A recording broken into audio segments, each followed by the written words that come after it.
अस्सलाम वालेकुम, good morning, सुबह बखैर। अस्सलाम वालेकुम, good morning everyone, welcome to Geo Pakistan with Huma and Abdullah. क्या हाल है आप लोगों का? आज पता नहीं, आज सुबह मैं उठी हूँ तो मुझे ऐसा लग रहा था जैसे मुझे तो छींकें आ रही थी। हाँ, वो कुछ ठंडी ठंडी तो हो गई है, लेकिन I don't know why I felt like it was वो वाली फीलिंग, it's towards the end of the week. हालांकि we are on the second day of the week, लेकिन इस किस्म की कुछ खुश पहले दिन जरा ज्यादा स्ट्रेस मिल जाए ना तो ऐसा लगता है कि शायद it's the end of the week. Anyhow आपको कहीं थोड़ी सी छींक या थोड़ी सी ठंड महसूस होना तो आप टेंशन में आ जाते हैं, आप थोड़ा सा डर जाते हैं। पिछले दिनों आपको पता है ये डर थोड़ा सा दूर हो गया था, हम थोड़ा रिलैक्स्ड हो गए थे, जो कि क्लियरली अपेरेंटली हमने उस रिलैक्सेशन का नाजायज़ फ़ायदा ही उठाया। हम सब की बात कर रहे हैं और कोरोना के केसेस आपको पता है दोबारा से बढ़ना शुरू हो गए हैं। तो अब ज़रा अगर कोई एक आध ज़रा ज़्यादा छींक आ जाए रूटीन से तो आप परेशान हो जाते हैं कि कहीं आपको कोविड तो नहीं हो गया। ऑल्सो मौसम बदल चुका है, बिल्कुल बदल चुका है, और हमारे यहाँ भी बदल चुका है। ऑल्दो ऑब्वियसली दिन में आपको गर्मी तो पता ही है कि हो जाती है, लेकिन वो सुबह की जो खुनकी है, वो जो थोड़ी थोड़ी ठंड होती है, दैट इज द अलामत ऑफ मौसम बदलिंग। कैसा है? बिल्कुल, मौसम बदलिंग बहुत अच्छा, बहुत अच्छा, बहुत सी चीज़ें तब्दील हो रही हैं। जैसे कि आपको पता है, मैंने कुछ अरसे से नोटिस किया है कि बाज़ फल बिल्कुल गर्मी के हुआ करते थे और बाज़ सर्दी के हुआ करते हैं। अभी भी ऐसे फल हैं जो नहीं क्रॉस करते एक दूसरे के मौसम, लेकिन अब सर्दी में अगर आपको दुकानों पे तरबूज पड़ा हुआ नजर आए, हाँ, तो बड़ा ही ऑफ लगता है, आपको बड़ा ऑफ भी लगता है, खाने का जी भी नहीं चाहता। Exactly, you don't feel like eating। हाँ। जो जिस मौसम का फल होता है वो आपको उस मौसम में ही अच्छा लगता है, और किसी और मौसम में हो तो बिल्कुल आउट ऑफ प्लेस। ये कुदरत का निजाम है। सो मैं जरा हैरान और परेशान और अजीब सा हो रहा था कि तरबूज क्यों है दुकानों पे और लोग ले भी रहे हैं और क्यों खा रहे हैं, क्योंकि अब ठंडे मौसम में वो तरबूज का मजा आता है शदीद गर्मी में ठंडा करके जब आपको ठंडा करती है वो चीज़। तो अभी तो ऑब्वियसली सिट्रस का मौसम है, so we are waiting for that to happen. लेकिन वो कल हमने आप लोगों से पूछा भी था कि वो किन्नुओं का मौसम एंड ऑल दैट आ गया है, फिर आपका जवाब भी हमें कल ही आ गया था कि अभी उस क्वालिटी की किन्नू नहीं आए। नहीं, अभी नहीं आया। अभी मौसमी भी जो है मैंने खरीदी थी, लेकिन जो है वो जरा सूखी सूखी है, अभी बहुत रसीली मौसमी नहीं मिल रही है। अनार वैसे बहुत आला अनार अच्छा आ गया है। अच्छा जी, हम तो ये बातें करते ही रहेंगे, इसके अलावा भी बहुत कुछ है, कुछ मेहमान भी हैं और बड़े म्यूजिकल मेहमान भी आज हमारे साथ होंगे। अच्छा जी, तो कल ये शाम की ऑलमोस्ट कल दोपहर कल शाम की ये खबर है जिसके बारे में हम डिटेल में अभी बात करना चाहते हैं कि कोरोना वैक्सीन जो है वो इजाद कर दी गई है फाइनली। इस साल के शुरू से ही ये बातें हो रही थी और उस वक्त कहा जा रहा था कि 2-3 साल लग सकते हैं, अभी कुछ पता नहीं है कि कोई इसकी वैक्सीन बनेगी नहीं बनेगी, अब बन गई है। और कुछ दिन पहले आपको पता है ना, दुबई के जो रूलर हैं उन्होंने अपने आप को वैक्सीनेट करवाया भी और उसके बाद वो तस्वीरें भी वायरल हुई। So yes, the good thing is कि अब ये ट्रायल एंड एरर वाले फेज से आगे निकलकर लोगों इंसानों पर भी आजमाई जाना शुरू हो गई है and it is giving good results. बिल्कुल जी, तो फिर एक दफ़ा फिर आपको बताएं कि इस साल की सबसे बड़ी खुशखबरी आ गई है और वो ये है कि कोरोना की वैक्सीन तैयार हो चुकी है। गुज़िश्ता साल दिसंबर में नोवल कोरोना वायरस या कोविड-19 के अव्वलीन केस चाइना में सामने आए। मार्च तक पूरी दुनिया इस वायरस की जद पर आ गई और अब तक दुनिया भर में कोरोना के 5 करोड़ से ज़ायद केसेस सामने आ चुके हैं। कई माह से मुख्तलिफ ममालिक और मुख्तलिफ कंपनियां इसका इलाज ढूंढने में मसरूफ़ थी। कल वो खबर आ गई जिसका सबको इंतजार था। जर्मनी और अमेरिका की 2 दवा साज कंपनियों की मुश्तरका कोशिश से मुतालिक ऐलान किया गया है कि उनकी तैयार करदा वैक्सीन को 6 ममालिक के 43,000 यानी 43,000 से ज़ायद लोगों को लगाया गया। ट्रायल बेसिस पे 90% तक इस वैक्सीन को मुअस्सर पाया गया। Which is a great news for humanity, इंसानियत के लिए 2020 की डोनाल्ड ट्रंप के जाने के बाद सबसे अच्छी खबर इसे करार दिया जा रहा है। मतलब एक वो खुशी है कि खुशी। हाँ, बताया गया है कि इस वैक्सीन की तैयारी में वायरस के डीएनए कोड को खून में शामिल करके इंसानी जिस्म में मुदाफियाती निज़ाम पैदा किया जाता है।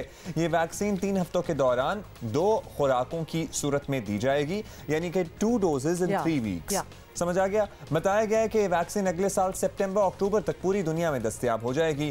यूँ तो ये एक शानदार खबर है, लेकिन पाकिस्तान में रहते हुए हमें कुछ चीज़ों का आपको पता है पहले से ही अंदाज़ा होना चाहिए। पहले तो ये कि इब्तिदा में वैक्सीन पाकिस्तान में दस्तयाब होना बहुत ही मुश्किल है, लेकिन कोशिश हमने क्यों अपना माइंडसेट बना लिया है कि ये मुश्किल है, ये हम नहीं कर सकते, हमारी नहीं आएगी। फिर क्यों मुश्किल हो जाता होता? क्योंकि वैक्सीन बनाने वाली कंपनियां पहले उन ममालिक को तरजीह देंगी जो उसकी तैयारी में शरीक थे या उन्होंने इसे फंड किया था और इन कंपनियों से एडवांस मुआहदे कर रखे थे। जैसा कि बरतानिया ने पहले ही 4 करोड़ वैक्सीन का ऑर्डर दे रखा है और इन खुशकिस्मत ममालिक में पाकिस्तान शामिल नहीं है, जहाँ की हुकूमतों ने दूर की सोची वहाँ पे फ़ायदा होगा। फिर इस वैक्सीन को एक मखसूस दर्जा हरारत पर रखने की ज़रूरत होती है और पाकिस्तान में इस तरह की जदीद लेबॉरेटरीज़ बहुत कम हैं, ऐसा नहीं है कि नहीं है। ये वही वेंटिलेटर्स की कमी है जिस सूरत हाल का हमें सामना रहा था ना जब इब्तिदा में वायरस आया था। लेकिन हम अभी भी अर्ज करेंगे, पर्टिकुलरली वज़ीर साइंस एंड टेक्नोलॉजी, वजारत सेहत, वज़ीर आज़म खुद, कि अब ये दुनिया में आ गई है तो आप ज़रा प्रोएक्टिव हो जाएं। और पाकिस्तानी हुकूमत को कल नहीं बल्कि आज से इस वैक्सीन की कोशिश जो है हसूल करने की कोशिश जो है वो तेज़ कर देनी चाहिए ताकि शहरी को बिला तफरीक ये कोरोना वैक्सीन मिल सके। बिकॉज कोरोना तो कहीं नहीं जा रहा है, इसको बस रोकना है और वो किस तरह अब वैक्सीन। अच्छा, अब क्या प्लान है वज़ीर आज़म साहब? आई एम श्योर अब उन्हें पता रहेगा तो वो ज़रा प्रोएक्टिव होंगे, ज़रा मोर एक्टिवली एग्रेसिवली इसको फॉलो करेंगे। वज़ीर आज़म की टास्क फोर्स पर आए कोविड-19 के सरबराह डॉक्टर अताउर रहमान ने हमें ज्वाइन किया है। बहुत शुक्रिया डॉक्टर साहब। डॉक्टर साहब, कोरोना वैक्सीन तैयार हो गई है, कुछ इस बारे में बताइएगा कि अब तक जो आप तक रिपोर्ट्स पहुंची हैं उनके मुताबिक कितनी मौसर है ये वैक्सीन, और हम फ्रैंकली कब तक उम्मीद रखें कि पाकिस्तान में ये वैक्सीन आम लोगों तक दस्तयाब होगी?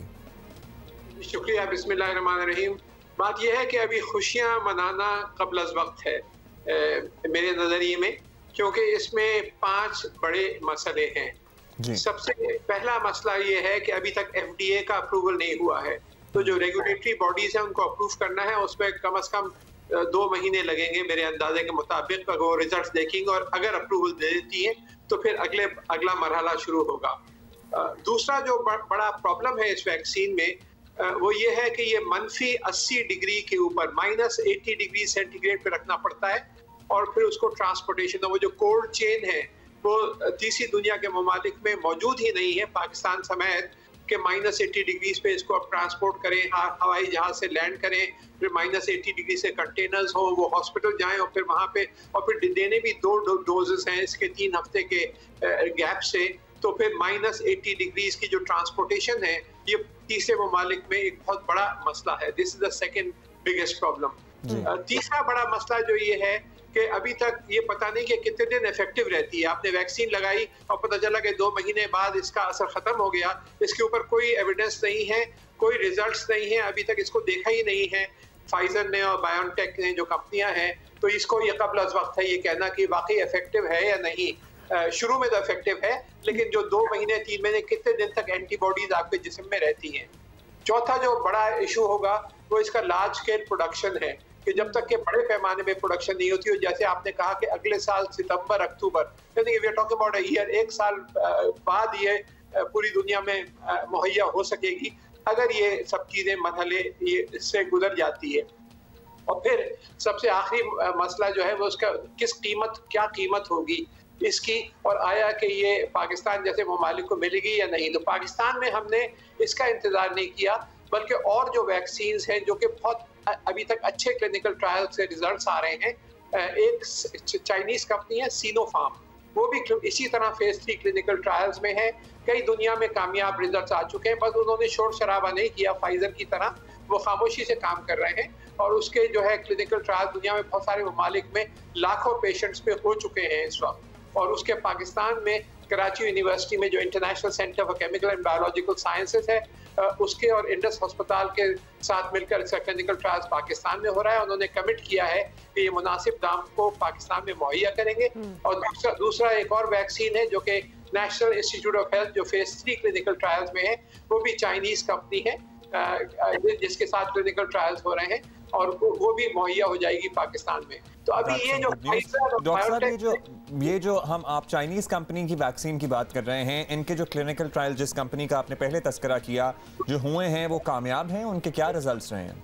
जी हाँ, बहुत कामयाब हैं और कई ममालिक में हो चुके हैं और इस वक्त इवेलुएट हो रहे हैं फेज 3 क्लिनिक। इस वक्त एक्चुअली 12 कंपनियां हैं जो फेज 3 क्लिनिकल ट्रायल्स में इस वक्त जिनके पहुंच चुके हैं, जिसमें से ये फाइजर जो थी वो एक कंपनी थी, इसी तरह मॉडर्ना है, इसी तरह बहुत सारी कंपनीज हैं, रशियन वैक्सीन भी हैं और चाइनीज़ कंपनी खासतौर पर बहुत आगे हैं। तो बहुत कामयाबी से क्लिनिकल ट्रायल्स हुए हैं। बस फिर विद द सेम टोकन हम आपसे ये जरूर पूछना चाहेंगे, अगर और भी कंपनीज काम कर रही हैं और एक कुछ लेवल ऑफ सक्सेस जरूर मिला है, तो फिर ये वाली कंपनी, ये वाली जो अभी वैक्सीन बनाई गई है, इसको इतना सेलिब्रेट क्यों किया जा रहा है? ये मैं कह रहा हूँ कि ये अभी तक इसका अप्रूवल नहीं हुआ क्लिनिकल ट्रायल्स फेज 3 के रिजल्ट्स तो बहुत सारी कंपनीज के आ चुके हैं। इन्होंने अनाउंस कर दिया और उसकी वजह से इनके शेयर मार्केट वगैरह में आपने देखा कि 17% शेयर बढ़ गए हैं इस कंपनी के। तो इन्होंने अनाउंस कर दिया, लेकिन कोई इसका रेगुलेटरी बॉडी ने अप्रूवल नहीं दिया है। इसलिए मैंने कहा कि थोड़ा कबलस वक्त है, क्योंकि सबसे बड़ा प्रॉब्लम इस वैक्सीन 7 जून का ये दावा है कि जी 90% हमारे सक्सेस रेट्स हैं और 90% इफेक्टिवनेस इसकी देखी गई है। फिर हमने कुछ लोगों को देखा जो प्रोमिनेंट पर्सनालिटीज हैं, जैसे कि दुबई के रूलर हैं, उन्होंने भी वैक्सीन लगवाई, और भी लोग हैं। तो वो ये वाली वैक्सीन है या कोई और वैक्सीन है, अब हमें पता नहीं है, but yes, people are getting these vaccines. जी, दुबई के जो रूलर ने वैक्सीन लगाई वो ये वैक्सीन नहीं है, तो चाइनीज कंपनी की वैक्सीन थी जो फेज 3 क्लिनिकल ट्रायल्स में जो वहाँ पे हो रहे हैं। और ये जो वैक्सीन है ये अच्छी बात है कि 90% इसके रिजल्ट्स आ रहे हैं, लेकिन अभी मेरे ख्याल से कबल वक्त है। वो सबसे बड़ा मसला, और ये जो -80 डिग्रीज की ट्रांसपोर्टेशन का मसला चाइनीज वैक्सीन के साथ नहीं है। वो जो है वो नॉर्मल टेम्परेचर पे ट्रांसपोर्ट हो सकती हैं और इस वजह से पाकिस्तान के लिए बहुत ज्यादा सूटेड होंगी और तीसरी दुनिया के ममालिक से हमारी कंडीशन में तो वही शायद प्रॉब्ली बेहतर रहेगी। डॉक्टर साहब, ओवरऑल सूरत हाल की बात कर लें क्विकली आपके साथ। अब जाहिर है लॉकडाउन नहीं लग सकता, ना मुल्क की मईशत इसका बोझ उठा सकती है, ना आम आदमी जो दिहाड़ीदार, जो गरीब मुतवसत तबके का आदमी है, वो भी नहीं उठा सकता इसका बोझ। किस तरह से हम कंटेन करें, किस तरह से कंट्रोल करें? लोगों को समझाते हैं, लोगों को समझ नहीं आती। ये एक बहुत बड़ा चैलेंज है। और देखिए दोबारा कोई 1500-1700 पे रोजाना पहुंच गया है मामला। इसके लिए सिर्फ एक ही रास्ता है, कोई दवाई नहीं है, कोई वैक्सीन नहीं है, सिर्फ एक ही रास्ता है, और वो ये है कि आप सोशल डिस्टेंसिंग करें, मास्क लगाएं और जो सारे इसके जो SOPs हैं उनको फॉलो करें। और इसको इन्फोर्स करने के लिए फाइन्स करना, जुर्माने वगैरह करना शुरू करना चाहिए, दुकानों को बंद करना चाहिए। हवाई जहाज के अंदर जो लोग पैक होके जा रहे हैं, इस वक्त शुरू में तो एहतियात बरत रहे थे, एक सीट दूर करके थोड़े से किराए बढ़ा दिए थे 30%, वही दोबारा करना चाहिए। तो जब तक ये उन्हीं चीजों को वापस नहीं आएंगे, जब तक ये फैलता रहेगा, आग की तरह फैलता है ये। डॉक्टर साहब फाइनली ये बस इस वैक्सीन के हवाले से बता दें कि अगर तो ये प्रूव होता है कि ये ही एक सक्सेसफुल वैक्सीन है, तो हम कैसे इसको एक्वायर कर सकते हैं? बिकॉज ऑलरेडी जिन्होंने फंड किया उनको पहले मिलेगी, ठंडे मुल्क जो हैं जो रख सकते हैं, जिनके पास फैसिलिटीज है, लैब्स हैं, उनको पहले मिलेगी। हम उस फहरिस्त में कब ज्वाइन करेंगे, या किसी और वैक्सीन की फहरिस्त में? फॉर दैट मैटर ये वैक्सीन पाकिस्तान के लिए मेरे ख्याल से सूटेबल नहीं है। और ये -80 डिग्री ट्रांसपोर्टेशन जो सिस्टम ही नहीं है यहाँ पे मौजूद, उसके लिए बहुत बड़ी इन्वेस्टमेंट नेशन वाइड करनी पड़ेगी। हमारे लिए दूसरी वैक्सीन जो है, ये मैसेंजर RNA वैक्सीन है, दूसरी जो है वो वीकेंड वायरस के ऊपर बुनियाद के ऊपर बनाई जा रही है। They are much more suitable for Pakistan. तो इस वैक्सीन को हमें, मेरे ख्याल से इसके बारे में ज्यादा सोचना नहीं चाहिए, हमें फोकस करना चाहिए दूसरी वैक्सीन के ऊपर जो इस वक्त डेवलप की जा रही हैं, और जो उनमें भी इतनी ही कामयाबी हुई है, बस उन्होंने शोर शराबा करके अनाउंस नहीं किया, खामोशी से काम कर रहे हैं वो लोग। ठीक है जी डॉक्टर साहब, हमें जरा तसल्ली हुई है आपने जो बताया, जो चाइनीज कंपनी है यहाँ पे लोकल ट्रायल्स कर रही हैं, क्लिनिकल ट्रायल्स पाकिस्तान में, कि उनके अच्छे मुस्बत नताइज हैं। We look forward to talking to you in future again, और फिर जो हतमी मराहिल में उनके क्लिनिकल ट्रायल्स होंगे हम आपसे दोबारा बात करेंगे। अभी आपका बेहद शुक्रिया। बहुत शुक्रिया। डॉक्टर अताउर रहमान हमसे बात कर रहे थे। So there is some success obviously for the rest of the world, और फिर और भी वैक्सीन बन रही है, there is not just one vaccine. बहुत ये बड़ी अच्छी बात डॉक्टर साहब ने बता दिया हमें, है ना, जो हमें अपने एक्सपर्ट से बात करके मालूम होता है। जैसे कि हम पहले यही सोचते थे कि शायद यही है, लेकिन हमने क्यों नहीं सोचा पहले कि चाइना जहां से ये वायरस ओरिजिनेट हुआ, जाहिर है सबसे पहले उन्होंने ही काम शुरू किया होगा इसका तोड़ निकालने के लिए। और कंसिडरिंग कि उनकी साइंस और टेक्नोलॉजी कितनी आगे है, कितनी एडवांस है, it is compare to none in the world, तो वो भी बहुत मेहनत कर रहे हैं। और हर कोई चाहेगा एक्चुअली कि वो इसका तोड़ निकाले, वैक्सीन निकाले, because it's a lot of money as well ना। वो तो बता नहीं रहे कि इसी कंपनी के शेयर जो है 17% ऊपर चले गए हैं।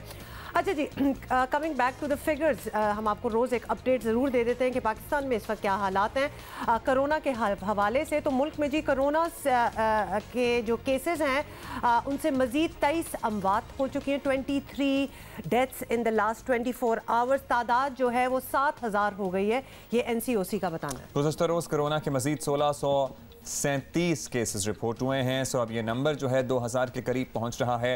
पहले हम 200, 250, 300 से शुरू हुए थे, फिर आहिस्ता आहिस्ता 1000 और अब 1600 से अबव चले गए हैं। पंजाब में 12 और सिंध और इस्लामाबाद, आज़ाद कश्मीर में 3-3 केसेस, 3-3 डेथ्स रिपोर्ट हुई हैं। और मुल्क में कोरोना से मुतासर अफराद की मजमूई तादाद 3,46,476 हो गई है। कोरोना के एक्टिव केसेस की तादाद 20,045 हो गई है। गुज़श्ता रोज़ 31,904 कोरोना टेस्ट किए गए हैं और ये सारी सूरत हाल है। हमारी पॉजिटिविटी की जो रेशो है वो भी बहुत बढ़ गई है और things are not good. So हमें already there are places localities जिन पे वो स्मार्ट लॉकडाउन जो है कल ही मुझे पता चला है, बल्कि लाहौर में भी फेज 6 की कुछ गलियां जो हैं उनको भी बंद कर दिया गया है। तो छोटी छोटी पॉकेट्स हैं माइक्रो दोबारा से माइक्रो स्मार्ट लॉकडाउन मुश्किल था जरा। तो वो नहीं, शुरू में याद करने में मुश्किल हुई थी ना। तो खैर एनीवे वो चीज़ें जो हैं दोबारा से होना स्टार्ट हो गई हैं, विच इज़ वेरी, मैं कहती हूँ नीड ऑफ द मोमेंट भी है, क्योंकि हमें इसको दोबारा से कंट्रोल करना है। We have done it before, we can do it again. अच्छा जी, कल आपको याद होगा कि हम एक मौजू पर बात कर रहे थे, लेकिन वक्त की कमी की वजह से शायद वो बात मुकम्मल नहीं हो सकी थी, और वो मामला है सियासी रहनुमाओं के ख़वातीन से मुतालिक नाजेबा बयानात का। ये मामला जो है बिलाशुबा किसी एक पार्टी तक महदूद नहीं है, लेकिन इस रवैये में तब्दीली कैसे लाई जाए, ये बहुत बड़ा सवाल बात है। इस पर होनी चाहिए। जो हो गया वो हो गया, और अक्रॉस द बोर्ड तमाम पार्टियों की हमने कल भी बात की थी। कल भी तमाम पार्टियों के रहनुमाओं के नाजेबा कलमात जो ख़वातीन से मुताल्लिक उन्होंने रिमार्क्स कमेंट्स दिए वो चलाए, और आपको पता है जियो न्यूज़ और जियो पाकिस्तान इसमें किसी का लिहाज नहीं करता। जब ख़वातीन के ऊपर कोई उंगली उठाता है या कोई ओछे अल्फाज इस्तेमाल करता है तो फिर हम उसकी मजम्मत भी करते हैं और अपनी राय का इजहार भी खुलकर करते हैं, चाहे वो ख्वाजा आसिफ साहब हों, चाहे तलाल चौधरी हों, चाहे कोई और हो। हालिया मामला शुरू हुआ अली अमीन गंडापुर के उस बयान से जिसे दोहराने की अब ज़रूरत नहीं है। उस बयान पर माफ़ी मांगना तो एक तरफ, तहरीक इंसाफ की जानिब से इसकी अजीबोगरीब वजाहतें दी जा रही हैं। गंडापुर साहब के अल्फाज के चुनाव पे मुझे तहफ़्फ़ुज़ात हो सकते हैं, लेकिन उसके पीछे जो आइडियालॉजी है मैं उनके साथ हूँ। मरियम बीबी, आप भी ज़रा अपनी अदाओं पे गौर करें तो शायद अमीन गंडापुर साहब को ये कहने की ज़रूरत ना पड़ती।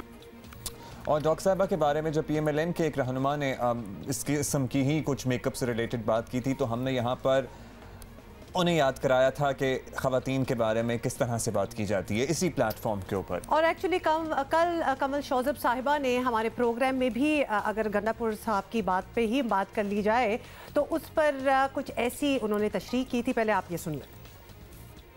अली अमीन गंडापुर साहब ने उनकी तारीफ़ की है, मोहतरमा मरियम साहिबा की खूबसूरती की उन्होंने तारीफ़ की है, और उसकी रीज़न्स भी कुछ बयान किए। जो मैंने उनकी स्टेटमेंट सुनी उसको ज़रा थोड़ा सा मिस इंटरप्रेट किया गया है। उन्होंने सिर्फ इतना बताया कि आजकल जो टेक्नोलॉजी है, जो मुख्तलिफ़ किस्म की लेज़र ट्रीटमेंट्स हैं या जो भी डर्मेटोलॉजिस्ट यूज़ करते हैं, वो उन्होंने काफ़ी हद तक करवाई है, और उस पर बहुत ज़्यादा माल खर्च हुआ है जो कि टैक्स पेयर मनी से है। और उसके अलावा उन्होंने बिलो द बेल्ट ऐसी कोई बात नहीं की, और साथ उन्होंने कोई रीज़न दिए कि जी अगर ये किसी पे भी इतना पैसे खर्च किए जाएं तो वो भी अच्छा खासा प्रेजेंटेबल लग सकता है। अच्छा जी, ये कुछ क्लिप्स हमने आपको कल के दिखाए हैं। कमल शौजब साहिबा ने हमें आज भी ज्वाइन किया, आज भी हमसे उनसे बात करेंगे और उनको वेलकम भी करेंगे अभी ऑन द शो। साथ साथ हम ये भी बता दें, बहुत ज़रूरी है बल्कि बताना, कि ख़वातीन से मुतालिक इस गैर शाइस्ता रवैये का शिकार कमल साहिबा जब खुद बनी तो हमने गलत बात करने वाले तलाल चौधरी पर भी बहुत तनकीद की थी, माफ़ी का मुतालबा भी किया था, उनसे भी किया था कमल शौजब को जब उन्होंने सुनाई थी। तो उसके भी पुराने क्लिप्स हैं, ज़रा आप देख लें। बहुत शुक्रिया तलाल साहब। तलाल साहब, कमल शौजब के लिए आपने जो अल्फाज इस्तेमाल किए इसे कोई भी मुनासिब नहीं कह सकता। क्यों आपको इतना गुस्सा आ गया? क्या ऐसी बात आपको इतना इंस्टिगेट कर गई कि आप पटरी से उतर गए? जाती हमला उस खातून ने किया, उसके बावजूद उसको मैंने बहन करके पुकारा। ऐसी कोई बात नहीं है, और ये इल्ज़ाम लगाना कि उसने पहले किया मैंने किया, ये पहली बार नहीं हुआ। इससे पहले भी आप 1-2 मरतबा, बल्कि शायद इससे ज़्यादा भी, ख़वातीन पॉलिटिशियंस जो होती हैं उनके मुतालिक ऐसी बातें कह चुके हैं जिन पर आपने माफ़ी भी मांगी हुई है। सो प्लीज़ डोंट से कि ये एक तो पहली दफ़ा हुआ है। आपसे ऐसी बात होती ही क्यों है, ये हम आपसे पूछना चाहते हैं। अपनी सोच में तब्दीली लाने के लिए आप कुछ नहीं कर रहे कि एटलीस्ट चलो अगला कुछ कह रहा है तो मैं चुप कर जाता हूँ, और वो नजर आएगा लोगों को अगर आप चुप कर जाएं। मेरी अपीयरेंस बहुत ज्यादा है मीडिया पर, मगर जहाँ बंदे से गलती हो वहाँ बिल्कुल इंसान को एहसास भी करना चाहिए, अपने आप को ठीक भी करना चाहिए और मुस्तकबिल में ऐसा नहीं करना चाहिए। मगर इस केस में मेरे साथ ज्यादती हुई है। ये खातून होने का सहारा क्या होता है? मतलब मर्द होने का एडवांटेज हर कोई यूज करे, लेकिन खातून होने का सहारा कोई ना हो कि उसको कुछ सुनाया जा रहा हो, लेकिन चूंकि वो खातून है तो वो चुप करके बैठे हैं। Be a Khatoon, sorry. Talal Chaudhary साहब ने ये कोई पहली बार नहीं है कि इस किस्म की ज़ुबान इस्तेमाल की या इस तरह की बात उन्होंने की। आपको याद होगा कि उन्होंने एक बार डॉक्टर फिरदौस आशिक अवान साहबा के बारे में भी रिसेंटली इस किस्म की बात की थी। उन्होंने मतलब डिफरेंट तरीके से, लेकिन बड़ी एक उन्होंने गलत किस्म की बात की थी उनके मेकअप और चेहरे के बारे में।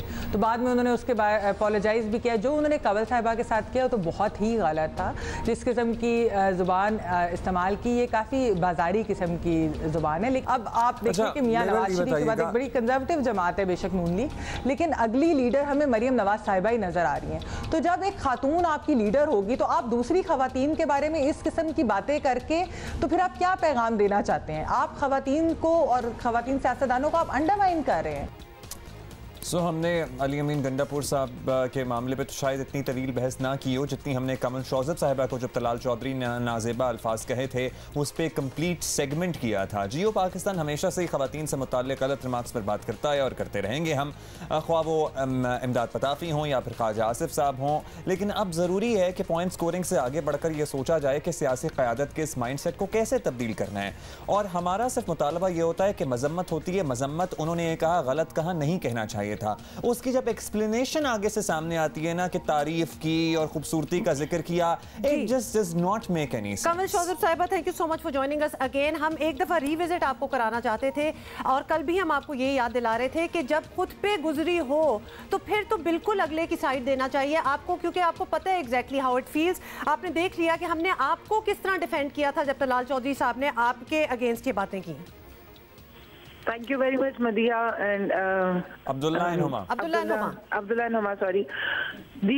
मैं सिर्फ इतना कह रही हूँ, मैं आई अप्रिशिएट यू, लेकिन कल मेरी बात जो है वो आई थिंक आपने हाफ सुनी। इससे आगे मैंने कहा था कि still I don't endorse him, और एट द एंड जब मैंने सबकी बात की थी समेत अपने बात की थी तो मैंने एंड में कहा था कि मैं सबको कंडेम करती हूँ, which included Ali Amin Gandapur remarks as well. और उसमें मैंने एक चीज और भी कही थी कि देखिए फिजिकली तो आप लोगों को इस किस्म की बातें करते हैं, कैरेक्टर असैसिनेशन करना उससे भी ज्यादा बुरी हरकत है जो तलाल चौधरी साहब करते रहे। और जो रिमार्क्स उन्होंने मुझे दिए थे, बहरहाल वो मोहम्मद सरफराज ने बिल्कुल ठीक कहा था कि वो बहुत ही बाजारी लैंग्वेज थी और मैं उनके साथ फर्स्ट टाइम प्रोग्राम में बैठी थी और उन्होंने उसी वक्त मेरे पे इस किस्म का हमला कर दिया। बट एनी हाउ, अगर हम इससे थोड़ा सा आगे चले तो जो मैंने कल बात की थी मैं उसी को दोबारा इंडोर्स कर रही हूँ कि कोई भी अगर इस किस्म के कमेंट्स देता है, चाहे खवातीन देती हैं चाहे मर्द हजरात देते हैं, हम क्योंकि कोलीग्स होते हैं, इसमें हमें जेंडर सेग्रीगेशन से भी थोड़ा ऊपर जाने की जरूरत है। तो एक जो ज़ाब्ता इखलाक है उसको अगर हम मेंटेन नहीं करेंगे तो जो हमें देखने वाले हैं वो पॉलिटिक्स को ऑलरेडी बहुत बुरा समझते हैं और पॉलिटिशियंस को समझते हैं कि शायद ये कोई बहुत ही कोई जाहिल मखलूक है जो सियासत में आती है, और उसकी वजह से एक ओवरऑल इमेजिंग जो है एक सियासतदान की वो बहुत खराब हो गई है पाकिस्तान में। लोगों को लगता है कि सियासत में सिर्फ वो लोग आते हैं जिनको ना कोई अकल है, ना मत है, ना तहजीब है, ना ये शायद पढ़े लिखे हैं। ये सबसे ज्यादा जो वेले लोग थे शायद वो उठ के सियासत में आ गए। तो ऐसा लग रहा है कि आप अमीन गंडापुर साहब की बात कर रही हैं। मैं सबकी बात कर रही हूँ, मैं बिलावल साहब की भी बात कर रही हूँ और मैं समझती हूँ कि उन्हें भी कंडेम करना चाहिए जब वो वजीर आजम की वाइफ के बारे में बात करते हैं जो नॉन पॉलिटिकल है, वो किसी फोरम पे नहीं आती, वो सियासत का हिस्सा नहीं है। कभी जादूगर नहीं, शहबाज शरीफ साहब ने ऐसी बातें की, एहसन इकबाल साहब ने ऐसी बातें की। कमल, हमने हर किसी को कंडेम किया जी। कमल, पॉलिटिकल आर्ग्यूमेंट्स में अगर हम एक दूसरे को पॉलिटिकल आर्ग्यूमेंट्स में नहीं हरा सकते, हमें खामोश हो जाना चाहिए। उस वक्त फिर फिजिकल और फिर कैरेक्टर असैसिनेशन तक जाने का मतलब ही यही है कि पॉलिटिकल आर्गुमेंट खत्म हो गया। चाहे वो मरियम बीबी खुद भी कह रही हो कि आप प्राइम मिनिस्टर को कह रही हैं कि नशई हैं तो ये मैदानों से उठा के ले। देखें, आप अगर सियासत में आए हैं तो सियासी आपके पास आर्गुमेंट होना चाहिए, डेटा होना चाहिए और उस पर आप बैकग्राउंड हो, उस पर आप जरूर बात करें। अगर किसी ने सियासत में आके करप्शन की है या गलत काम किया है या आपने कोई ऐसे इख्तियारात का इस्तेमाल किया तो उस पर जरूर टॉन्ट होना चाहिए, उसके लिए मैदान बिल्कुल खुला है। अच्छा कमल, आपसे पूछना चाहते हैं कि you being a woman parliamentarian of the ruling party, आप किस तरह एक चेंज ला सकती हैं, एक डिफरेंस किस तरह क्रिएट कर सकती हैं? देखिए बाकी आपने जिस चीज़ का जिक्र किया वो उनकी पार्टियां और उनको चेंजेस वहां करने चाहिए। जब हम उनसे बात करते हैं उनसे भी यही डिमांड करते हैं, लेकिन आप इस वक्त पोजीशन में हैं जहां एक्टिवली कुछ कर सकती हैं। तो अपने ही अगर लोग हैं इस किस्म की बातें कर रहे हैं आपकी पार्टी में, आपने देख लिया, आपने कंडेम भी किया, अब इससे ज्यादा आप क्या कर सकती हैं? Would you like to gather all the women parliamentarians जो आपकी पार्टी पे हैं और आप कोई इस किस्म की स्टेटमेंट जारी करें कि हम ये बर्दाश्त नहीं करेंगे, हम डिफेंड भी नहीं कर सकते अगर कोई ऐसा करेगा? आप वजीर आजम साहब से बात कर सकते हैं कि जनाब हम अपने लोगों को रोकें। जवाब देती हूँ। देखिए, वजीर आजम साहब कभी खवातीन को बिलो द बेल्ट या उनकी कैरेक्टर असैसिनेशन नहीं करते और वो इस चीज को डिस्करेज करते हैं। उन पर कितनी शदीद तनकीद हो रही है, आप मारवी सरमद साहिबा की ट्वीट उठा के देख लें। मैं इस पे भी प्रोटेस्ट करूंगी कि देखें, हमें एक रेड लाइंस है, उससे आगे हमें नहीं जाना। जहाँ तक खवातीन की बात है, अनफॉर्चुनेटली मैं एक रिसर्चर हूँ और मेरा पूरा thesis is on discrimination against women. मेरी 3 साल की practical research is on discrimination और मैं इस बात पे जब मैंने रिसर्च की तो आई वाज शॉक्ड कि खवातीन में जो बड़ी उम्र की खवातीन है वो अपनी ही साथ की कलीग्स को बड़े आराम से डेरोगेटरी लैंग्वेजेस या इस तरह के रिमार्क्स पास करके ज्यादा बुरे तरीके से उनको हरास करवा देती हैं। ये एक माइंड सेट है जिसके साथ हमें चलना है। इसमें मर्द औरत नहीं, इसमें सब शामिल है और इसके लिए जरूरी ये है कि देखें, हमें कोई थोड़े ग्राउंड्स हैं जो अक्रॉस द बोर्ड हमें लेने पड़ेंगे, ऐसे मेयर्स हैं जो लेने पड़ेंगे। अब तलाल चौधरी साहब को दोबारा स्पोक्स पर्सन अपनी पार्टी का अपॉइंट करने वाली कोई और नहीं है, मरियम बीबी है। तो अगर आप खुद डिस्करेज नहीं करेंगे। अच्छा, तलाल साहब आपको जितना याद आ रहे हैं या बिलावल जितना याद आ रहे हैं, पता है कमल साहब, यहाँ पे मसला ये है कि आप, हमें लगता है कि अली अमीन साहब की आपने उस तरह से मजम्मत नहीं की। अगर ये बिल्कुल की, मैं अभी फिर कर रही हूँ, बड़े स्ट्रिक्टली कर रही हूँ। अच्छा, लेकिन एट द सेम टाइम फिरदौस आशिक अवान साहबा ने बयान दिया, खूबसूरत है या बदसूरत है ये उसका पर्सनल मामला और अल्लाह जानता है और वो जानता है। ये लाइंस एज ए सिविलाइज्ड कौम भी हमें इन चीजों से निकलना चाहिए। We really appreciate कि आप इस तरह से ऑन एयर आकर मजम्मत कर रहे हैं। सोशल मीडिया पे भी आपने देखा होगा, हुमा एक चीज सुन लीजिए, सोशल मीडिया पे भी चाहे मैं हूँ, आप हो, खवातीन हो या मर्द हो, ये ओवरऑल हमारी पूरी कौम का एक मिजाज बन गया कि दूसरे को आपने फिजिकल उसका मतलब एक बुली करने की आदत बन गई है। कमल, इसीलिए कितना जरूरी है आप जैसे लोगों का who are in a position of power, जिनकी सुनी जा रही है, जो वोट लेके आए हैं, कि कितना इंपॉर्टेंट है आप लोगों का कंडेम करना। जैसे कि हम आपको एग्जांपल दे रहे हैं, कल तो हम आपसे बात कर रहे थे रिगार्डिंग दिस होल फियास्को जो गंडापुर साहब ने कहा है, तो फिर हमने देखा डॉक्टर फिरदौस आशिक अवान भी उसी लय में उन्होंने भी कोई मजम्मत नहीं की और उनके भी कुछ ऐसी वर्ड्स का चुनाव। लेटेस्ट भी सुन लें कमल साहब, लेटेस्ट है शहबाज गिल साहब का ट्वीट के वोट मांगने के लिए बच्चे डराने शुरू कर दिए हैं। मरियम साहिबा की तस्वीरें उन्होंने लगाई हैं ट्वीट पे और साथ में लिखा जिसमें एक उनकी गोद में बच्चा रो रहा है। मतलब है ये चीज रुक नहीं रही। साहिबा नहीं, हुमा देखें, 2 कॉन्टेक्स्ट हैं। अभी शहबाज गिल साहब के ऊपर पूरा ट्रेंड चलवाए गए और उनकी वालदा को लेकर के इस किस्म की जुबान इस्तेमाल करवाई गई और वो मुस्लिम लीग नून की तरफ से स्टार्ट हुआ। देखें, मैं यही बात कर रही हूँ कि कोई लाइंस होती हैं, उनको आपने क्रॉस नहीं करना। और अगर आप पर्सनल मैटर्स पे जाएंगे और किसी को अब्यूसिव लैंग्वेज यूज करेंगे, कैरेक्टर असैसिनेशन करेंगे, ये हाईएस्ट फॉर्म ऑफ हैरासमेंट है। किसी को मेंटल टॉर्चर देना हो, आप उसकी माँ पे उठा के इल्जाम लगाएंगे, ऐसे ही आप गाली दे रहे हैं। तो फिर उसके जवाब में यानी कि ये तो सिलसिला कभी नहीं रुकेगा कि वो करेंगे, हम करेंगे, हम करेंगे, वो करेंगे। मैं आपसे रिक्वेस्ट कर रही हूँ, 1 मिनट दीजिए मुझे। देखिए, जिस वक्त आप पॉलिटिकल आर्ग्यूमेंट्स कर रहे होते हैं तो पॉलिटिकल आर्ग्यूमेंट में और एक पर्सनल हैरासमेंट में फर्क, हमें एक लाइन सिर्फ ड्रॉ करनी है। पॉलिटिकल आर्ग्यूमेंट आप कर सकते हैं, उसमें आप तनकीद भी कर सकते हैं, आप उनकी गलत बातों को भी कंडेम कर सकते हैं, आप उनके स्टाइल पे भी बात कर सकते हैं कि आप इस तरह ना किया करें। मतलब स्टाइल ये नहीं कि पर्सनल स्टाइल, जिस तरीके से आप बात करें या जो आप एड्रेस करते हैं अपने लोगों को। लेकिन जहाँ पर्सनल मामला आ जाता है या आपके कैरेक्टर की बात आ जाती है, उसमें फिर हमें थोड़ा सा सबको एहसास करना चाहिए। और इसमें मैं ये कहूंगी है, मैं एक सिर्फ सुन ले, उसमें सिर्फ इतना कहूंगी कि चाहे मर्द हो चाहे खवातीन हो, दोनों की इज्जतें, दोनों का एहतराम लाजिम है। हजरत यूसुफ के ऊपर जब इल्जाम तराशी हुई थी तो खातून की तरफ से हुई थी और एक मर्द की भी जो ईगो होती है या उसकी जो एक पाकिज़गी होती है उस पर इल्जाम तराशी नहीं करनी चाहिए। इसमें हमें ओवरऑल एक ब्रॉडर एग्रीमेंट की जरूरत है कि एक लाइन अच्छा, ड्रॉ करनी है कि किसी को टाइम कम है, बस एक सजेशन है, शायद आप अग्री करें शायद ना करें। इतने प्लेटफॉर्म्स हैं, आपको पता है एक बात निकलती है फिर उसका जवाब आता है, फिर वो बात खत्म नहीं होती, मतलब वो बैक एंड फोर्थ चलता रहता है। हाउ अबाउट कीपिंग क्वाइट, मतलब मुजम्मत करें और उसके बाद खामोश हो जाएं। वो जो हम तलाल चौधरी साहब को भी कह रहे थे जब आपको हम डिफेंड कर रहे थे कि एक मॉरल हायर ग्राउंड होता है कि आप उस गंद में पड़े ही ना जिसमें बाकी आपको खींचने की कोशिश कर रहे हैं।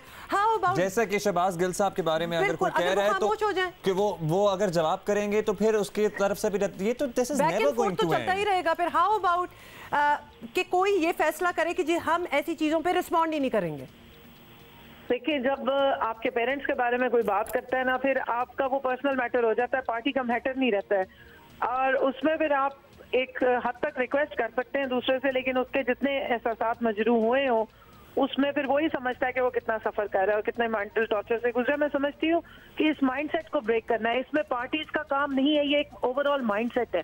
हम जैसे सारे ही पाकिस्तानी है, इसी तरह ये सारा एक माइंडसेट है जिसमें पार्टीज डिपेक्ट नहीं होती, इसमें माइंडसेट डिपेक्ट होता है, इसमें मर्दों का डिपेक्ट होता है, इसमें मेल शोविनिज्म डिपेक्ट होती है, इसमें मिज़ोजिनिस्ट माइंड फ्रेम जो वो डिफेक्ट होता है और इनके खिलाफ हमें सबको मिलकर आवाज उठानी है। इसमें ना मैं पॉलिटिशियन रहती हूँ ना आप मीडिया के रिप्रेजेंटेटिव रहते हैं, हम एज ए माशरा एज ए कॉम हमें इस चीज को इनकाउंटर करने और मैं बिल्कुल एज ए कॉम एज ए माशरा हमें इस चीज को इनकाउंटर करना है। ट्रोलिंग कमल हमसे बेहतर तो कोई नहीं समझ सकता जितना ट्रोल हम लोग होते हैं, खवातीन किसी फील्ड में भी हो वो और तो पर्टिकुलरली अगर खवातीन टीवी पे आ रही हूँ आपकी तरह और हुमा की तरह तो बहुत ज्यादा ट्रोल होती हैं। मैं ट्विटर पे कम से कम 100-200 रोजाना लोगों को या ब्लॉक करती हूँ या म्यूट करती हूँ जिस किस्म के कमेंट्स हमें पड़े हुए होते हैं और सारे पर्सनल होते हैं, सारे हमारी शक्लों पे और आप लोगों की हिम्मत की हम दाद देते हैं, पर्टिकुलरली खवातीन पार्लियामेंटेरियंस, खवातीन सियासतदान और खवातीन जिस फील्ड में भी हैं, क्योंकि बहुत सारा बैकलैश का उन्हें सामना करना पड़ता है। बहुत शुक्रिया कवल हमसे बात करने का। कैटेगोरिकली आपने मुजम्मत की है, गंडापुर साहब ने क्या कहा है, and we get it, we take it. Thank you so much for joining us this morning. बहुत मुश्किल है बाय द वे खवातीन के लिए, ये बता दें, स्पेशली अब्दुल्ला जिस तरह आप कह रहे थे, if you are a public figure, if you have an opinion, तो फिर तो बहुत ही मुश्किल है। कल जब हमने ये बात भी की उसके बाद ट्विटर पे भी ये बात आगे गई, तो उसमें भी अगर आप ट्रोलिंग का लेवल देखते हैं ओपिनियन ना, तो वहाँ पे बस फिर मामला खराब हो जाता है। लेकिन we all should know where to stop. ये एक बहुत बड़ी बात है कि कभी कभार उस चीज से ऐसे करके ना आपको निकल आना चाहिए। कहना है उससे ज्यादा कितना कहना है उससे ज्यादा अहम होता है कितना नहीं कहना, उस पर गौर किया करें। या जी, वनडे की तरह पाकिस्तान ने T20 सीरीज भी जीत ली है और इस बार उस्मान कादिर की बात करें, हैदर अली और हारिस रऊफ को मुनासिब मौका मिला तो उन्होंने बड़ी ज़बरदस्त परफॉर्मेंस दी है। आपको इन खिलाड़ियों में पाकिस्तान का फ्यूचर नज़र आ रहा है? बिल्कुल नज़र आता है, क्यों नहीं मुस्तकबिल नज़र आएगा, इन्हीं नौजवानों से वाबस्ता है। और देखिए मैनेजमेंट जो है वो उन्होंने जिम्बाब्वे के ख़िलाफ़ ये सारे यंगस्टर ट्राई किए हैं। सबसे अच्छी बात तो यही है जिसकी रिवायत हमारे यहाँ कम ही पाई जाती है, लेकिन ये बहुत अच्छी निशानी है कि मिसबाह उल हक का पूरा बोर्ड जो है वो इस चीज़ के पीछे है कि यंगस्टर्स जो अच्छा परफॉर्म कर रहे हैं उनको ज़रूर खिलाया जाए।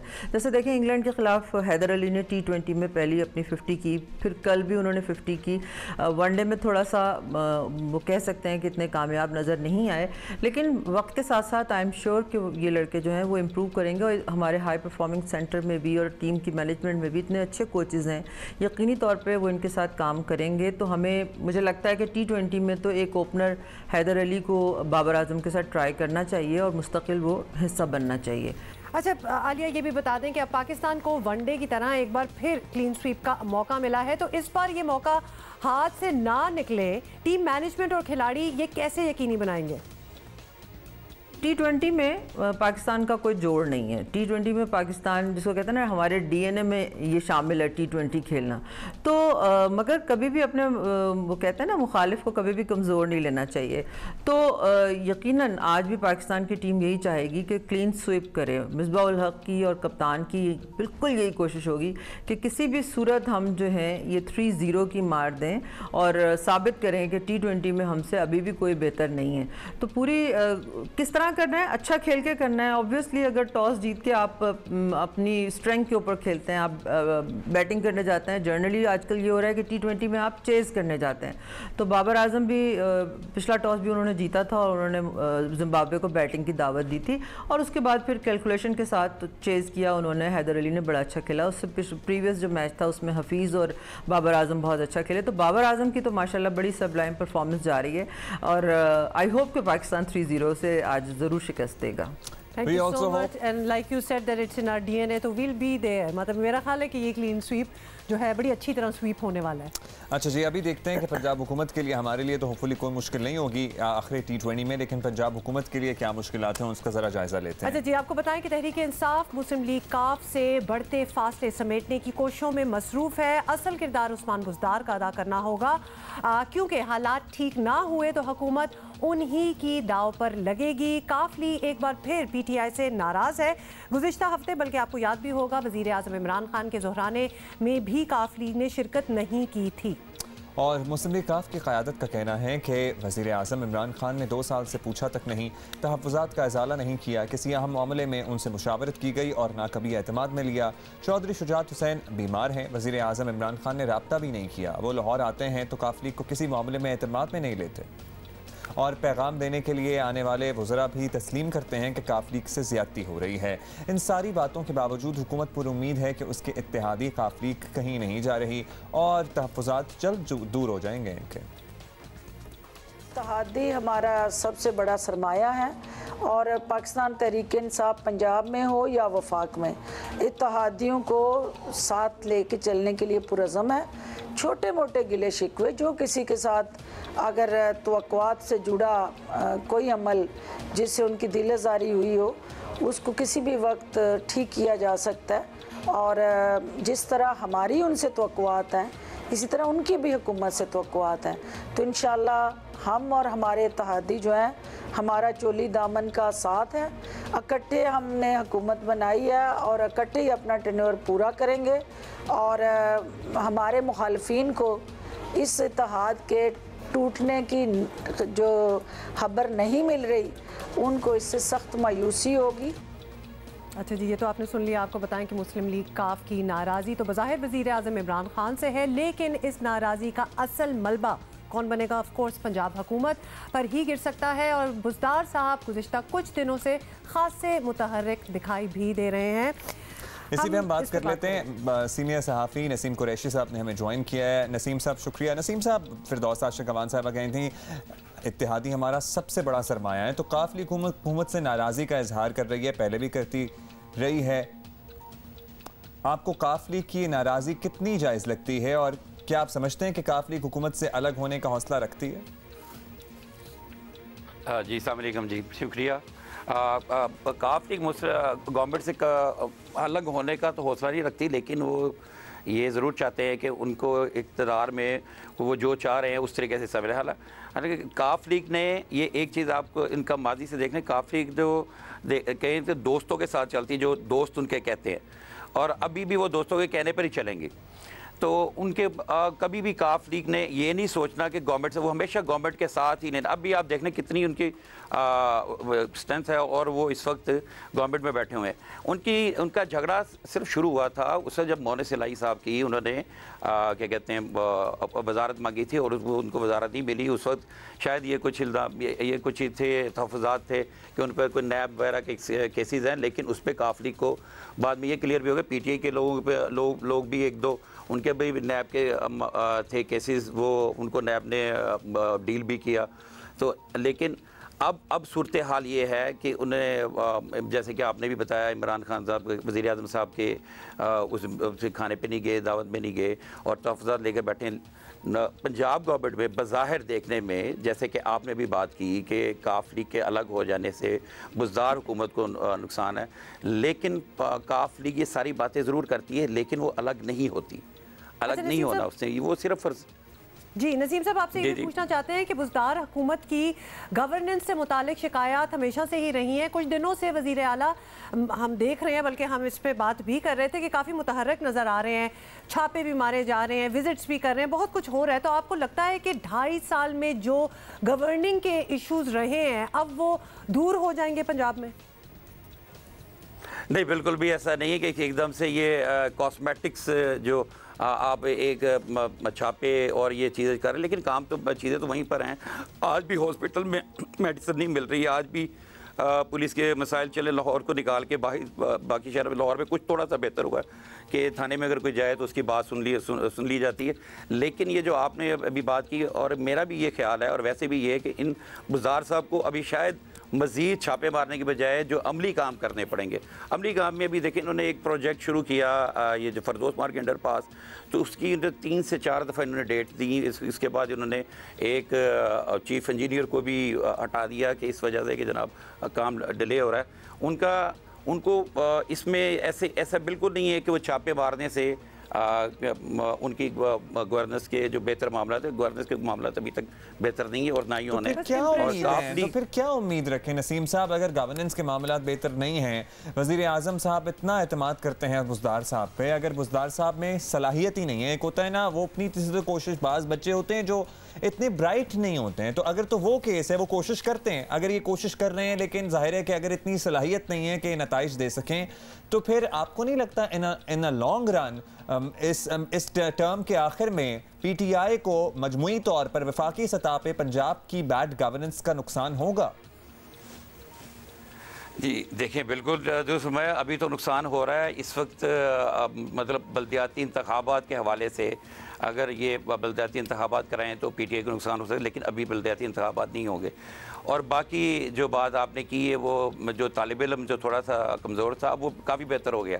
अब जो से छापे वगैरह की तरफ तवज्जो की है, लेकिन अब मेरे इल्म में मुझे पता चला है वज़ीर आला के ज़राए से वहाँ से कि अब वज़ीर आला साहब ने तवज्जो लेनी शुरू कर दिए DG खान के अलावा लाहौर, इसके इर्द गिर्द बाकी पंजाब के लिए भी शायद में भी पॉसिबल है कि आप देखें अगले 3-4 माह के अंदर इनकी कुछ कारकर्दगी बेहतर हो। लेकिन फाइनली बस इन अ नटशेल ये बता दें कि काफ लीग को कैसे मनाएंगे, ये हुकूमत ने अब क्या सोचा है कि किस तरह उनको अपीस करना है? देखें, अभी चंद दिन पहले हमारे एक PTI की सीनियर शख्सियत जहांगीर तरीन साहब भी वापस आए हैं, तो ये भी बात की जा रही है कि इनके आने के पीछे एक एजेंडा है, ठीक है। अब उसमें दो से तीन बातें कुछ हलकों में की जा रही हैं कि जहांगीर तरीन साहब PTI से नाराज़ हैं, बहुत ज़्यादा नाराज़ हैं कि उनको उस तरीके से रेस्क्यू नहीं किया गया, उनके बारे में नेगेटिव प्रोपेगेंडा PTI के वज़राई करते रहे। और अब एक वो उसके साथ ये कहा जा रहा है कि वो शायद जो है ना काफ लीग के लिए कुछ उसको साथ मामला के लिए जो गवर्नमेंट के जो भी आपने खदशा ज़ाहिर किया था गवर्नमेंट को के उसके लिए। लेकिन एक तरफ ये भी बात है कि अब वो आए हैं और वो उनके क्योंकि बड़े अच्छे मरासम हैं, चौधरी शुजात के भी वो ख़ुद ख़बर लेने भी गए थे, आपने देखा। तो ये दरमियान में एक ब्रिज का बनेंगे और ब्रिज बनेंगे।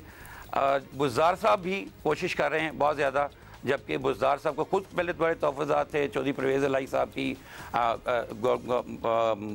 सरकारी मामलात में तबादलों पे, इसमें काफ़ी उनका खुद से काफ़ी तहफ़्फ़ुज़ात थे कि ये इनके जो है ना मुदाखले कुछ ज़्यादा है। सेक्रेटेरिएट में भी है, चीफ सेक्रेटरी भी तब्दील हुए और तब्दील होने के बाद तो लेकिन साहब अगर अभी भी नाराज हैं PTI से और आप कह रहे हैं जाहिर है उनका नाराज होना शायद बनता भी है क्योंकि उन्होंने बड़ा काम किया पार्टी के लिए, लेकिन अल्टीमेटली अगर वो नाराज हैं तो वो क्यों किरदार अदा करेंगे as a bridge between Imran Khan and Chaudhry बरादरान? देखें, जहांगीर तरीन साहब भी जो है ना वो भी दोस्तों के कहने पे चलते हैं और वैसे भी वो जो प्रो क्या कहते हैं अपने कंट्री के लिए वो बेहतर करना चाहते हैं। जी, प्रो दोस्त पॉलिसी, दोस्त जो है ना आप क्या कह सकते हैं, एस्टेब्लिशमेंट उनको हम दोस्त के नाम से कहते हैं, क्योंकि वो दोस्त हैं, वो हमेशा अच्छे ही सोचते हैं पाकिस्तान के लिए भी और सबके लिए, तो इसलिए उनको हम दोस्तों से के नाम से कहते हैं। और वो उनके कहने के मुताबिक उनके जो मुल्क के जो बेहतर होता है वो उसके ऊपर ज़्यादा तवज्जो करते हैं। चलें ठीक है नसीम कुरैशी साहब, हम समझ गए थे, वो तो हम वैसे ही प्रो दोस्त कर रहे थे, इसीलिए तो हमने एक टर्म दिया था उसको। नसीम कुरैशी साहब बहुत बहुत शुक्रिया बात करने का, for making sense of what is happening in Punjab. बल्कि बताएंगे भी और पूछ भी यही रहे हैं कि पाकिस्तान डेमोक्रेटिक मूवमेंट एक और मिसाक जमहूरियत करने की कोशिश में है, लेकिन मुस्लिम लीग नून और पीपल्स पार्टी पहले ये तो बताएं कि 2006 के चार्टर ऑफ डेमोक्रेसी पर कितना अमल हुआ। PDM में शामिल इत्तेहादी जमातों ने अपने मुतालबात को बाज़ाब्ता तौर पर पेश करने के लिए नया चार्टर तैयार करने पर इत्तफाक किया है। 11 जमाती इत्तेहाद के सरबराही इजलास की सदारत के बाद PDM के सदर मौलाना फजल रहमान का कहना था इत्तेहाद की स्टीयरिंग कमेटी 13 नवंबर को इस्लामाबाद में मुलाकात करेगी, जिसमें शरीक तमाम जमातों के नुमाइंदे मुजव्वज़ा मुआहदे के लिए अपनी सिफारिशात पेश करेंगे, जिन्हें बाद में हतमी शक्ल दी जाएगी। PDM के नज़दीक उसका असल हदफ पाकिस्तान में हकीकी आईनी और जमहूरी निज़ाम की बहाली है। इस हवाले से एक मीसाक तय करने पर इत्तेफाक हुआ है। 13 नवंबर को स्टीयरिंग कमेटी का इजलास होगा, जिसमें तमाम पार्टियां एक मुत्तफ़क़ा मीसाक के लिए अपनी अपनी तजावीज़ लाएंगी और तमाम पार्टियों की तजावीज़ के इश्तराक के साथ एक मुत्तफ़क़ा मीसाक तय कर लिया जाएगा।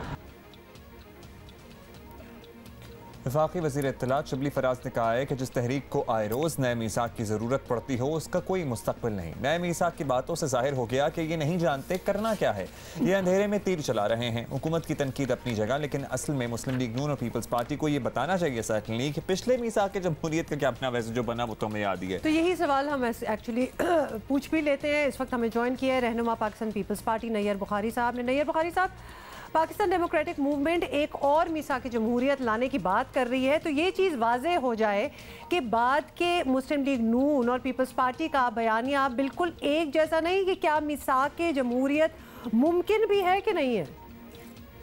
शुक्रिया। गुजारिश ये है कि PDM का जो वजूद अमल में आया, जो APC चेयरमैन बिलावल भुट्टो ज़रदारी साहब ने मुनक्किद की, उसी में PDM कॉन्स्टिट्यूट हुई और उसमें जो जितनी भी पॉलिटिकल पार्टीज शरीक थी उन्होंने एक 26 पॉइंट डिक्लेरेशन अनाउंस किया और सारे सिग्नेटरी उसके तमाम जमातें पाबंद हैं उसकी। जहाँ तक आप कहते हैं कि जी बयानिया एक नहीं, हर पॉलिटिकल पार्टी का अपना एक मैनिफेस्टो है, एक अपना प्रोग्राम है, उसके मुताबिक बात करती है। लेकिन जब PDM के प्लेटफॉर्म पे हम, तो वो जो कलेक्टिव डिसीजंस होंगे उसकी तमाम जमातें पाबंद हैं। बुखारी साहब, इससे पहले आज से 14 साल पहले भी आपको याद होगा, सभी को याद है, पूरी कौम को याद है, चार्टर ऑफ डेमोक्रेसी हुआ था। बेनज़ीर भुट्टो और नवाज शरीफ ने दस्तखत किए थे। इसमें एहतसाब कवानीन ख़त्म करने और सियासी इंतकामी कार्रवाइयाँ बंद करने की बात कही थी। उस पर अमल क्यों नहीं किया गया सर? फिर जब ज़रदारी साहब हुकूमत में आए तो आपको याद ही है उन्होंने क्या रिमार्क्स दिए थे इसके बारे में? बुनियादी बात ये थी कि उस वक़्त एक आमरीत मुसल्लत थी इस मुल्क पे, और इस आमरीत से निजात के लिए वो चार्टर ऑफ डेमोक्रेसी था। और उसमें बुनियादी वजह ये थी कि हम किसी गैर जमहूरी क़ुव्वत को ना तो उसका साथ देंगे ना उसको दावत देंगे, उस पर हम अमल दरामद करते रहे। और 5 साल पॉलिटिकल प्रोसेस और democratic government Pakistan Peoples Party की 2008 से 13 तक रही। और इसी वजह से 2013 से 18 तक जो गवर्नमेंट थी, सो मच सो कि जब ये लॉन्ग मार्च किया मौजूदा सेलेक्टेड हुक्मरानों ने, तो उस वक़्त जमहूरी क़ुव्वतों ने उस वक्त की हुकूमत का साथ दिया। और आसिफ अली ज़रदारी साहब ख़ुद पॉलिटिकल फोर्सेस के साथ राब्ते में रहे और हत्ता कि वो जाती उमरा भी तशरीफ़ लेके गए। अच्छा नैयर बुखारी साहब, ये भी एक बात है कि मुस्लिम लीग नून को मौका मिला तो वो पीपी हुकूमत के खिलाफ अदालत पहुंच गई, पीपल्स पार्टी को मौका मिला तो गवर्नर राज भी लगाया, बलोचिस्तान हुकूमत भी पलट दी। दोनों जमातों ने मुआहदे की खिलाफ वर्जियाँ तो की हैं, ये तो डन है, ये हुआ है। बेहतर नहीं होगा कि आगे बढ़ने से पहले इन वादा खिलाफियों को तस्लीम करें और फिर माजरत करें और फिर कोई आगे की बात की जाए? मेरा ख्याल है माजी से बाहर निकलना चाहिए। जो मुल्क के हालात हैं, जो इस रीजन के हालात हैं, उनको मद्देनज़र रखते हुए पॉलिटिकल फोर्सेस को यूनाइट होना पड़ेगा। और हमारा बुनियादी मौक़िफ़ ये है कि आईन पाकिस्तान जो 1973 का आईन पाकिस्तान पीपल्स पार्टी का दिया हुआ है, ये एक मुत्तफ़िक़ा डॉक्यूमेंट है और उसके जो प्रोविजंस हैं, जो उसके आर्टिकल्स हैं, उनके जो पैरामीटर्स हैं, उनमें रहते हुए पॉलिटिकल प्रोसेस को, डेमोक्रेटिक प्रोसेस को आगे लेके चलना चाहिए। माजी से बाहर निकलना चाहिए। पहले भी यही वादा किया था और उसी के तहत चार्टर ऑफ डेमोक्रेसी हुआ था। बुखारी साहब, आई होप कि इस दफ़ा वाकई उसकी रूह के मुताबिक अमल हो। जो भी आप मुआहिदा करें, बहुत शुक्रिया आपका। और दुनिया का दूसरा सबसे ज़्यादा शहर आलूदा शहर बन चुका है। मेरा प्लान था मैं फ्राइडे को जाऊँ, मैं अब ड्रॉप कर रहा हूँ। नहीं, वैसे मौसम कुछ अच्छा भी था क्योंकि लास्ट वीकेंड मैं गई थी। और शहर में फ़ज़ा इंतहाई आलूदा है। लाहौर में इस सिलसिले में स्मॉग कंट्रोल सेंटर भी कायम किया गया है। शहर की एयर क्वालिटी 400 से ज़ायद की हद पर है, जो कि इंतहाई खतरनाक। और आपको पता है कि इस वजह से कितनी एलर्जीज, लोगों को कितनी तकलीफ होती है। ये कुछ महीने बहुत से लोगों के लिए बड़े मुश्किल में गुजरते हैं उन जगहों पे, लाहौर में और गिरदोनवा में, क्योंकि वो स्मॉग बिल्कुल एक थिक जो है ना, उसकी एक कंसिस्टेंसी आपको फील होती है। So you have to be very careful. अच्छा ही है कि ये मास्क पहन रहे हैं हम लोग, और प्लीज़ मास्क तो अब और भी रीजंस के लिए और ज़रूरी है आपको। मास्क मैंने अपना ख्याल रखें। वी आर गोइंग टू इंशाल्लाह see you tomorrow. Have a great day. Bye.